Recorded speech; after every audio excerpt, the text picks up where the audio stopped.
As you go up in altitude, then the amount of air above is reduced. So the pressure is lower. So the air molecules are further apart and bash into each other less. So the cumulative energy in the air is reduced and it's colder. So the lapse rate is the decline in temperature as you go up.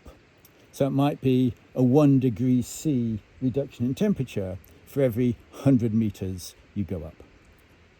The dew point is the point at which the moisture in the air condenses to form clouds, as you can see on the far mountains, or snow or rain. So as it gets colder, it rains. And then finally, the wind moving along here hits the mountain, has to go up and squeeze over the top, and so moves faster. Some mountains are cold and wet and windy. So the species that occur in mountains have to tolerate these difficult conditions.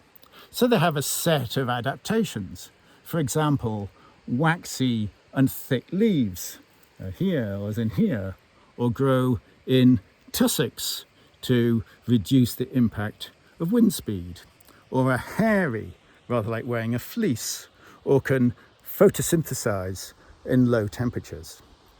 So there's a suite of species that occur in this mountainous regions called the arctic-alpine community. And Cymydwell in Wales has one of the best arctic-alpine communities in Britain.